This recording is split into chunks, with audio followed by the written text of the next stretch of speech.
Wise ही होगा, या कह सकते हैं कि चैप्टर वाइज ही होगा, लेकिन एक तरीके से क्वेश्चन के रूप में हम इस टॉपिक को कवर करेंगे। ठीक है, एक क्वेश्चन के 4 ऑप्शन होंगे, उन ऑप्शनों के बारे में हम काफ़ी डिस्कशन अपना करेंगे, है ना। या कह सकते हैं हम कि एक क्वेश्चन से लगभग 4 या 5 सवाल आपके कवर हो जाएंगे। ठीक है, तो कह सकते हैं हम कि आज हम ज्योग्राफी का मॉक टेस्ट स्टार्ट करने वाले हैं। लगभग 15 से 20 क्वेश्चन एक मॉक टेस्ट में होंगे, और कोशिश करना आप भी मुझसे या मेरे बताने से पहले क्वेश्चन सोल्व करो, और मुझे कमेंट बॉक्स में ये ज़रूर बता दिया करो कि कितने क्वेश्चन आपने सोल्व किए हैं। ठीक है, कितने आपके सही हैं और कितने क्वेश्चन आपने स्किप किए हैं और कितने क्वेश्चन आपके रॉन्ग हुए हैं। ठीक है, तो चलते हैं, देखो आज स्टार्ट करते हैं अपना मॉक टेस्ट ज्योग्राफी का।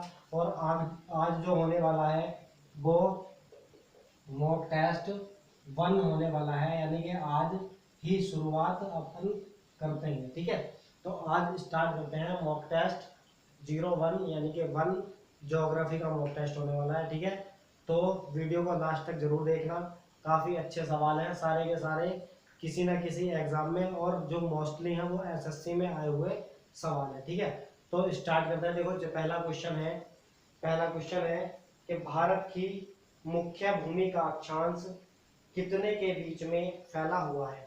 यानी सीधे सीधे इस सवाल में जो हमारा पृथ्वी पर भारत है, तो उस भारत के अक्षांश के बारे में पूछा गया है। ठीक है, तो इस क्वेश्चन को समझते हैं। सबसे पहले ऑप्शन दिया हुआ है इसमें, ए ऑप्शन है 8 डिग्री 4 मिनट उत्तर से 37 डिग्री 6 मिनट उत्तर।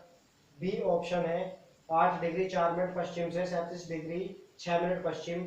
फिर सी ऑप्शन है 8 डिग्री 4 मिनट पूर्व से 37 डिग्री 6 मिनट पूर्व। फिर है 8 डिग्री 4 मिनट दक्षिण से 37 डिग्री 6 मिनट दक्षिण। ठीक है, तो थोड़ा सा अगर समझने की कोशिश करते हैं, तो देखो ये जो है एक ग्लोब है, यानी हमारी पृथ्वी है। अब इस पृथ्वी में हम अपने भारत को देखने की कोशिश करेंगे, तो मैं थोड़ा सा इस ग्लोब के बारे में यदि बताना चाहूँ, तो ये हमारी 0 डिग्री रेखा है, जिसको हम भूमध्य रेखा या विषुवत रेखा भी बोल देते हैं, यानी भूमध्य रेखा भी बोल देते हैं। फिर यदि बात करते हैं थोड़ा इससे ऊपर यानी 23.5 डिग्री। अब इससे इसको भूमध्य रेखा बोला जाता है, क्योंकि ये भूमि का मध्य से निकलती है, यानी कि भूमि के 2 पार्ट करती है। जो ऊपर वाला पार्ट है उसको बोलते हैं हम उत्तरी पार्ट या उत्तरी गोलार्ध, निचला वाला जो है उसको बोलते हैं हम दक्षिणी गोलार्ध। तो उसी तरीके से 23.5 डिग्री जो हमारा उत्तरी है यानी नॉर्थ है, ये रेखा आती है। और ये जो 23.5 डिग्री नॉर्थ रेखा है, इसको बोला जाता है कर्क रेखा।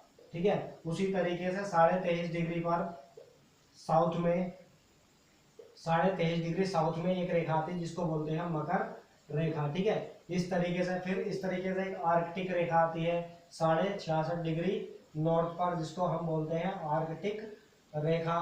उसी तरीके से 66.5 डिग्री साउथ में आती है, जिसको हम बोलते हैं अंटार्कटिक रेखा।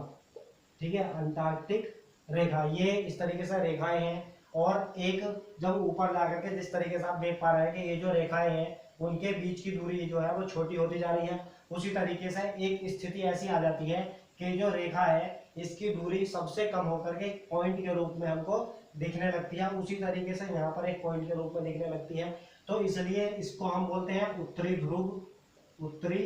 ध्रुव। और जो नीचे का पॉइंट है इसको हम बोलते हैं दक्षिणी ध्रुव। ठीक है, तो कभी कभी सवाल हमसे ये भी पूछा जाता है कि उत्तरी ध्रुव की खोज किसने की थी, तो कभी कभी सवाल ये भी पूछा जाता है कि दक्षिणी ध्रुव की खोज किसने की थी। तो उत्तरी ध्रुव की खोजकर्ता के बारे में बात करते हैं, तो इनका नाम था रॉबर्ट पियरे या पियरी।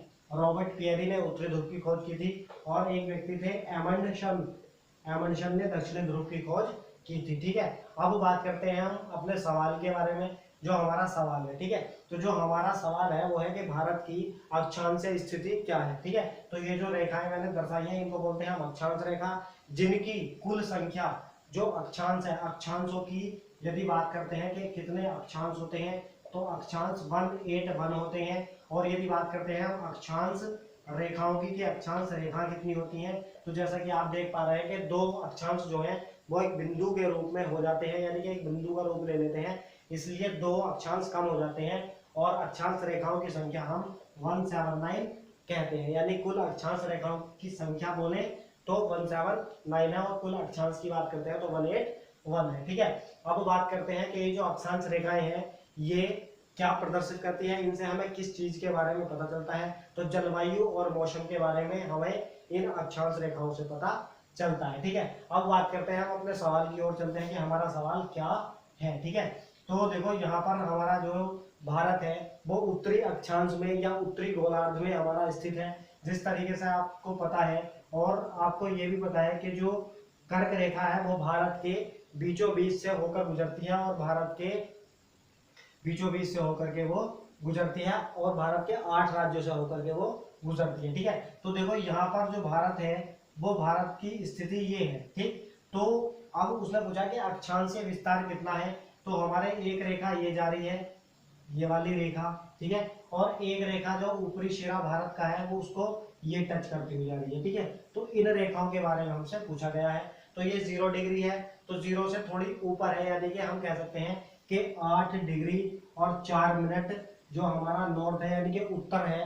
तो 8 डिग्री 4 मिनट नॉर्थ से हमारी इंडिया यानी भारत स्टार्ट होता है और कहाँ पर एंड होता है जाकर के, तो 36 degree 7 minute 36 degree 7 minute north पर समाप्त हमारा भारत हो जाता है। तो हम कह सकते हैं कि हमारा जो भारत है उसका अक्षांशीय विस्तार कितना हुआ, 8 डिग्री 4 मिनट से 37 डिग्री 7 मिनट, या कह सकते हैं वो सॉरी 37 डिग्री 6 मिनट, 36 डिग्री नहीं है, 37 डिग्री 6 मिनट, 37 डिग्री 6 मिनट जो है वहां तक हमारा विस्तार ये है। ठीक है, तो नॉर्थ टू नॉर्थ है यानी कि उत्तर में ही स्थित है। ठीक, इतनी बात याद रखनी है। तो अगर हम अपने क्वेश्चन को देखें तो क्वेश्चन के अकॉर्डिंग हमारा कौन सा ऑप्शन ठीक होगा, तो इसमें ए ऑप्शन जो है, ए ऑप्शन हमारा राइट होगा। ठीक है, ए ऑप्शन हमारा राइट होगा।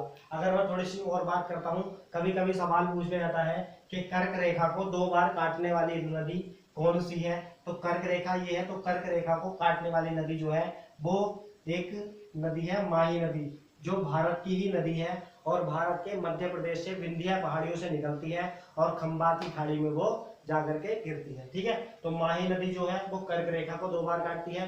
बात करते हैं भूमध्य रेखा, तो भूमध्य रेखा को 2 बार काटने वाली नदी जो है वो अफ्रीका की कांगो नदी है, अफ्रीका की कांगो नदी, या जिसको हम जायरे नदी के नाम से भी जानते हैं। तो कांगो या जायरे नदी है जो कि अफ्रीका की एक नदी है जो भूमध्य रेखा या विषुवत रेखा को 2 बार काटती है। उसी तरीके से मकर रेखा है, मकर रेखा को 2 बार काटने वाली नदी जो है वो भी अफ्रीका की ही नदी है और जिसका नाम लिम्पोपो लिम्पोपो नदी है। ठीक है, तो लिम्पोपो नदी मकर रेखा को 2 बार काटती है, कांगो नदी या जायरे नदी भूमध्य रेखा को 2 बार काटती है और माही नदी जो है वो कर्क रेखा को 2 बार काटती है। ठीक है, तो उम्मीद करता हूँ इस क्वेश्चन से जितने भी रिलेटेड मैंने फैक्ट बताए हैं वो आने वाले एग्जामों में या किसी भी एग्जाम में इंपॉर्टेंट है या आपने बीते हुए एग्जामों में ये क्वेश्चन देखे होंगे। ठीक है, तो चलते हैं अगले सवाल की ओर। और अगला सवाल है, अगला सवाल आप पढ़ सकते हैं। अगले सवाल में कहा गया है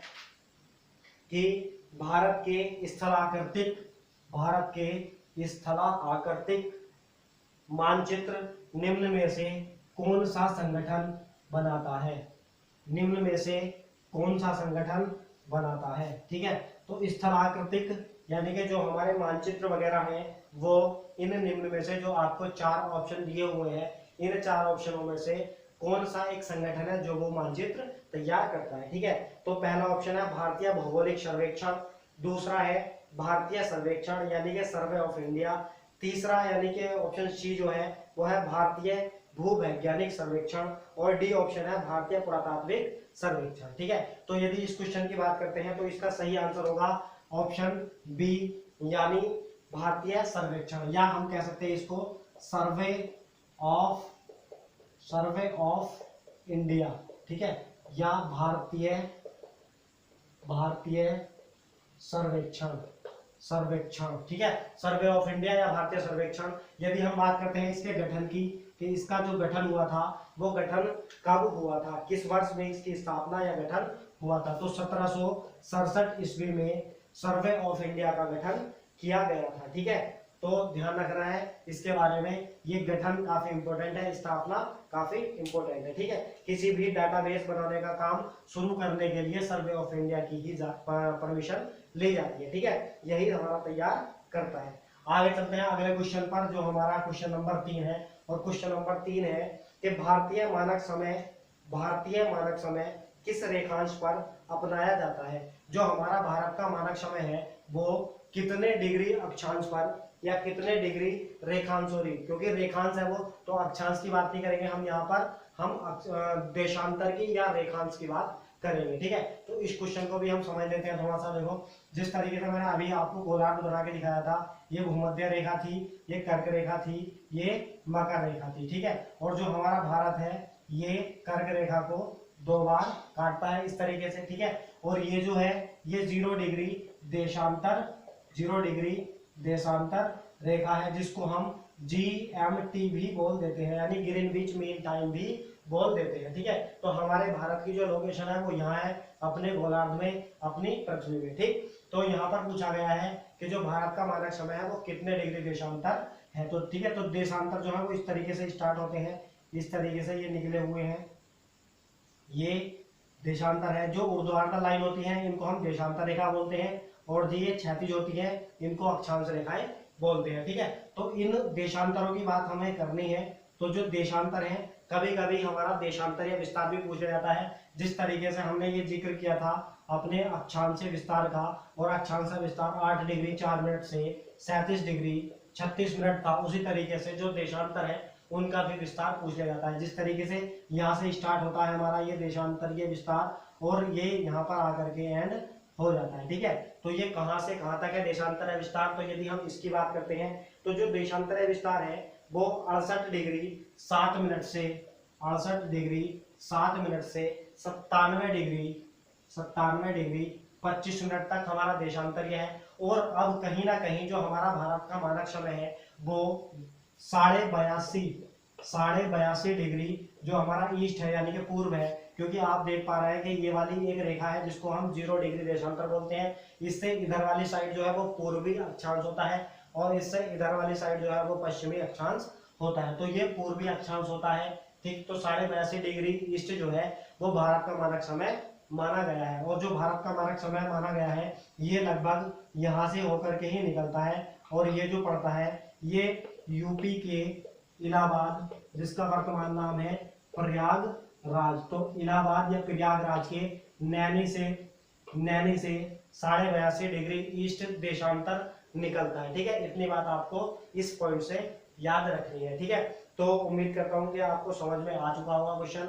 चलते हैं अगले सवाल पर, और अगला सवाल है कि 82.5 डिग्री, अच्छा इसी से रिलेटेड है अगला क्वेश्चन भी। देखो, आप देख पा रहे होंगे कि 82.5 डिग्री पूर्व देशांतर भारत के लिए क्यों महत्वपूर्ण है। ए ऑप्शन है कि यह भारत की जलवायु पर प्रभाव डालता है, बी ऑप्शन है यह भारतीय मानक समय का निर्धारण करता है, सी ऑप्शन है इस देशांतर के पास इलाहाबाद स्थित है, डी ऑप्शन है यह भारत के रीति रिवाजों पर प्रभाव डालता है। तो इसका जो सुटेबल आंसर होगा वो ये होगा, जैसे कि मैंने बताया था अक्षांश रेखाएं जो हैं वो हमारे भारत की जलवायु या भारत की नहीं पूरी पृथ्वी की जलवायु और मौसम से रिलेटेड है, यानी कि उसके बारे में हमें पता चलता है। उसी तरीके से जो देशांतर रेखाएं हैं उससे हमें टाइम यानी कि समय का पता लगता है। जिस तरीके से हमने देखा कि भारत का मानक समय कितने डिग्री देशांतर है, तो 82.5 डिग्री देशांतर, तो हम इसी से इस सवाल का सॉल्यूशन कर सकते हैं। तो इसलिए इसका सही ऑप्शन बी हो जाएगा, यह भारतीय मानक समय का निर्धारण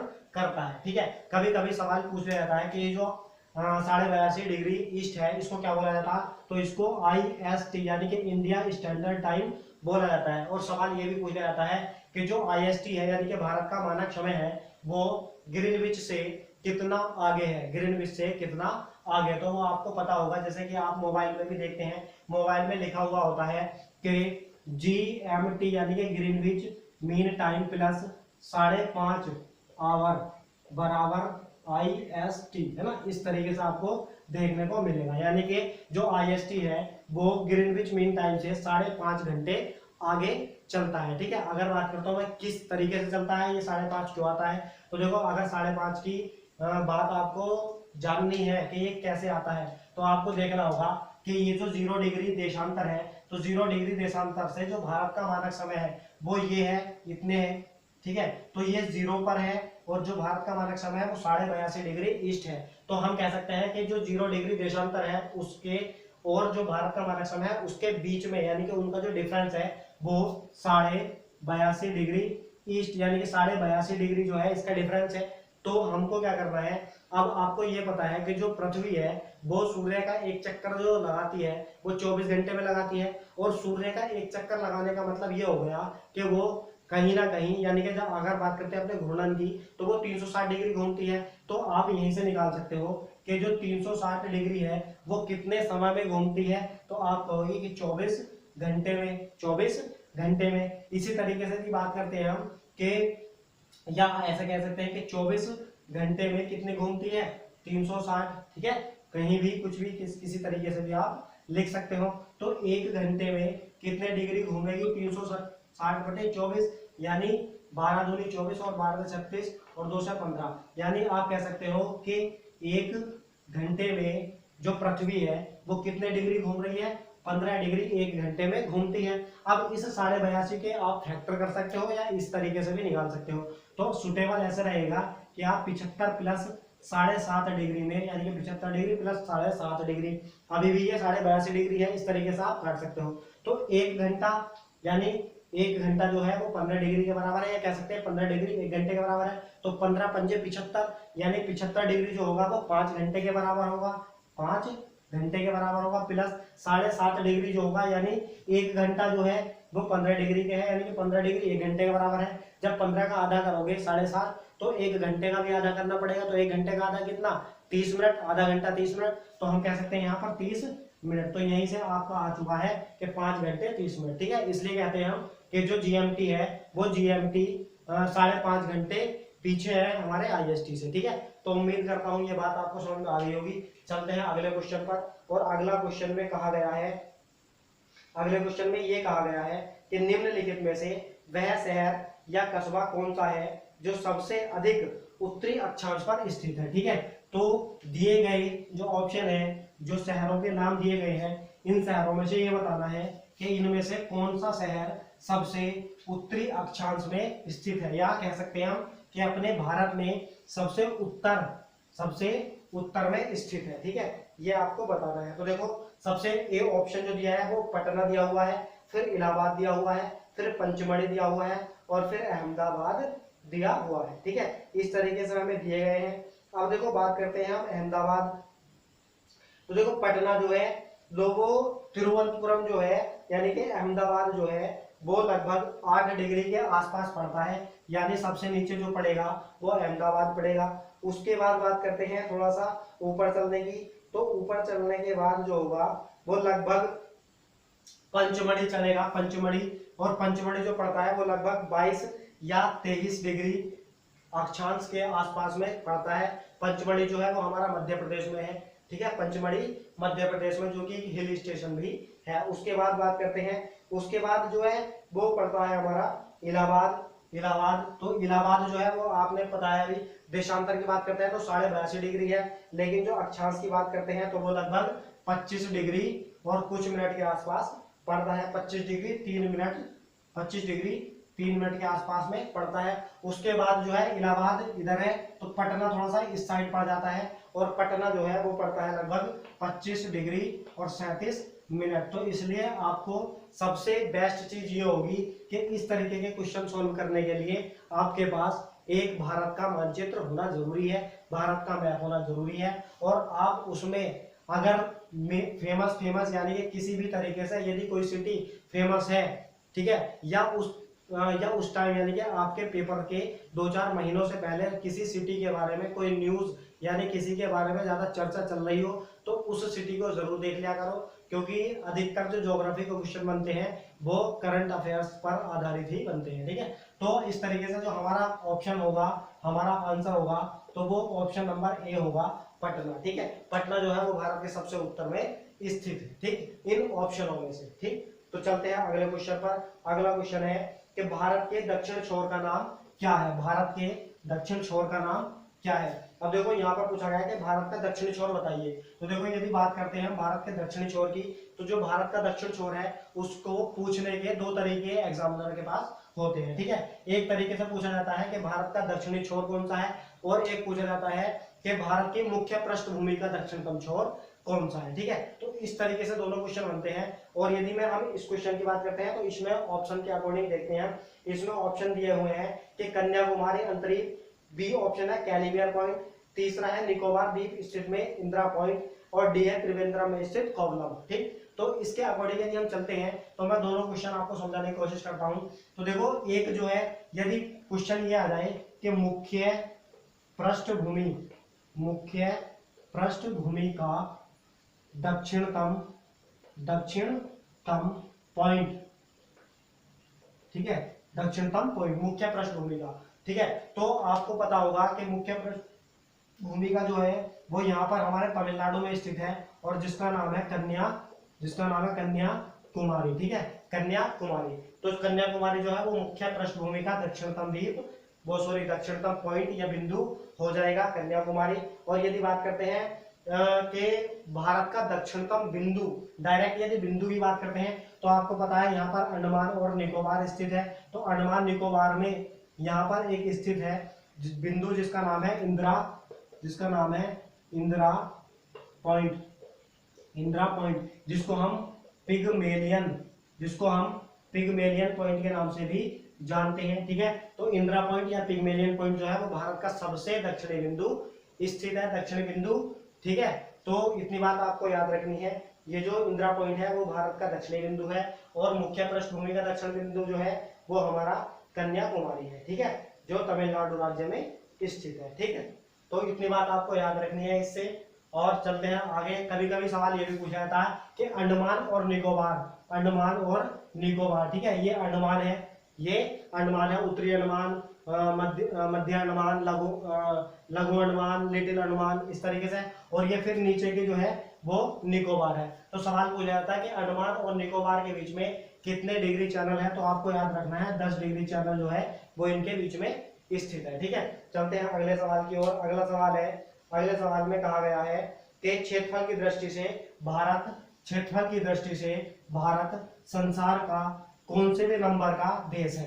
भारत संसार में कौन से भी नंबर का देश है, और किस में पूछा गया है, ये क्षेत्रफल में हमसे पूछा गया है। ठीक है, क्षेत्रफल में हमसे पूछा गया है। अब देखो, इसकी मैं एक ट्रिक बताता हूँ आपको, क्षेत्रफल के हिसाब से जो देश है वो किस तरीके से है। ठीक है, तो ध्यान रखना, रकूक बाई करके एक ट्रिक है इसकी याद रखने की। ठीक है, RCUC, ठीक है, रकूक, और BAI, रकूक बाई। ठीक है, R से हो जाता है रशिया, ठीक है, C से हो जाता है कनाडा, U से हो जाता है USA, C से हो जाता है फिर से चाइना, B से हो जाता है ब्राजील, ठीक है, A से हो जाता है ऑस्ट्रेलिया, और आई से हो जाता है इंडिया। ठीक है, तो आप देख पा रहे हैं कि कौन से भी नंबर पर हमारा भारत है, ये क्षेत्रफल के अकॉर्डिंग है। तो पहला नंबर रूस, दूसरा नंबर कनाडा, तीसरा नंबर USA, चौथा नंबर चाइना, पांचवा नंबर ब्राजील, छठा नंबर ऑस्ट्रेलिया, और सातवां नंबर हमारा इंडिया। ठीक है, तो कौन सा ऑप्शन ठीक हो जाएगा यहाँ पर, तो ऑप्शन नंबर डी जो है वो हमारा करेक्ट आंसर हो जाएगा। ठीक है, चलते हैं अगले सवाल पर। अगला सवाल है कि भारतीय उपमहाद्वीप मूलतः एक अंग था। जो हमारा भारतीय उपमहाद्वीप है इस टाइम, तो वो प्राचीन काल में, यानी कि आज से लगभग 15 करोड़ वर्ष पहले, तो वो कितना, यानी कि किसका हिस्सा था, किसका भाग था ये। ठीक है, तो यदि बात करते हैं हम एक इस तरीके से, जो हमारे साथ के साथ जो हमारा इस टाइम पृथ्वी है वो 7 महाद्वीपों में विभाजित है। तो ऐसा कहा जाता है कि पहले जो था वो 7 के 7 महाद्वीप एक ही जगह जुड़े हुए थे, जिसको हम पैंजिया बोलते थे। फिर एक जो भूमि में एक विखंडन हुआ, और उसके होने के कारण क्या हुआ कि इनका जो है विभाजन होना स्टार्ट हुआ, इनके विभाजन हो गया, और ये 2 भागों में टूट गए। और 2 भाग जो थे वो थे, एक तो अंगारा लैंड, जो ऊपर का जो भाग था उसको बोला गया है अंगारा लैंड, और जो नीचे का भाग है उसको बोला गया है गोंडवाना लैंड, जो कि हमारा भारत का उपमहाद्वीप है वो, और अफ्रीका है, दक्षिण अमेरिका है, ऑस्ट्रेलिया है, ये सारे के सारे जो महाद्वीप हैं वो गोंडवाना लैंड के ही हिस्से माने जाते हैं। ठीक है, तो आपका जो सही आंसर हो जाएगा वो हो जाएगा इसमें गोंडवाना लैंड, यानी कि डी ऑप्शन जो होगा हमारा सही आंसर होगा। चलते हैं अगले क्वेश्चन की ओर। अगला क्वेश्चन है जो आप पढ़ रहे हैं कि निम्नलिखित में से किस देश के साथ भारत की अंतरराष्ट्रीय सीमा नहीं लगती। ठीक है, ऑप्शन है पाकिस्तान, बांग्लादेश, भूटान और श्रीलंका। तो आपको पता है पाकिस्तान के साथ भारत की सीमा जो है वो लगती है। ठीक है, पंजाब के साथ लगती है, पंजाब, राजस्थान और जम्मू कश्मीर। ठीक है, इन राज्यों के साथ, और गुजरात, इन राज्यों के साथ पाकिस्तान जो है वो अपनी सीमा साझा करता है। फिर है बांग्लादेश, तो बांग्ला के साथ त्रिपुरा, मिजोरम और जी असम, मेघालय और पश्चिम बंगाल, इनके साथ जो है वो बांग्लादेश सीमा साझा करता है। हालांकि बांग्लादेश जो है वो सबसे अधिक या कह सकते हैं हम सबसे लंबी सीमा साझा करता है बांग्लादेश, लगभग 4096 किलोमीटर की सीमा साझा करता है। उसके बाद है भूटान, तो भूटान भी जो है वो जो है भारत के साथ सीमा साझा करता है। लेकिन आपको पता है जो श्रीलंका है वो श्रीलंका भारत के साथ सीमा साझा नहीं करता। तो आपका जो आंसर होगा वो होगा श्रीलंका, यानी ऑप्शन नंबर डी जो होगा वो हमारा सही आंसर होगा। श्रीलंका जो है वो हमारा सही आंसर होगा। सवाल पूछा जाता है कि श्रीलंका और भारत के बीच में क्या है, या इस तरीके दे रहा है कि पाक स्टेट जो है वो निम्न में से किन देशों के बीच में है। तो पाक स्टेट जो है वो भारत और श्रीलंका के बीच में ही स्थित है। ठीक है, चलते हैं अगले सवाल की ओर। देखो अगला सवाल जो है वो इसी तरीके से है, या यही सवाल है जो मैंने अभी आपको बताया है। सवाल है कि निम्नलिखित में से कौन से देश पाक स्टेट से जुड़े हैं। ऑप्शन ए है भारत एवं श्रीलंका, बी है उत्तर कोरिया एवं दक्षिण कोरिया, सी है पाकिस्तान एवं चीन, और डी है ब्रिटेन एवं फ्रांस। तो पाक स्टेट, जैसे ही मैंने आपको बताया अभी कि पाक स्टेट जो है वो कौन कौन से देश इससे जुड़े हुए हैं। तो पाक का मतलब पाकिस्तान टिक नहीं करना आपको। कौन कौन से देश हैं, भारत और श्रीलंका, भारत और श्रीलंका। तो भारत और श्रीलंका जो है उनके बीच में पाक स्टेट जो है वो एक जलसंधि है। ठीक है, तो आपका जो सही आंसर होगा यहाँ पर कौन सा ऑप्शन ठीक होगा, ए ऑप्शन जो है वो आपका करेक्ट आंसर होगा। ठीक है, तो ठीक है दोस्तों, आज जो है हमारे 10 क्वेश्चन कंप्लीट हुए, और लगभग एक क्वेश्चन में मैंने लगभग 4 क्वेश्चन या 4 आंसर तो आपको बता दिए हैं। तो इस तरीके से 10 गुणा 4 यानी कि आपके 40 क्वेश्चन जो है वो कवर हो चुके हैं, यानी कि 40 क्वेश्चन हमने इन 10 क्वेश्चनों से ही निकाल लिए हैं। ठीक है, तो इसी तरीके से हमारा जो ये एक तरीके से आज का प्लान था, तो ये प्लान इसी तरीके से जारी रहेगा। और प्लीज दोस्तों, यदि वीडियो आपको अच्छा लगे तो वीडियो को लाइक करना, दोस्तों को शेयर करना, और जिसने अभी तक चैनल सब्सक्राइब नहीं किया तो प्लीज चैनल को जरूर सब्सक्राइब कर देना। धन्यवाद दोस्तों, मिलते हैं कल। Okay bye.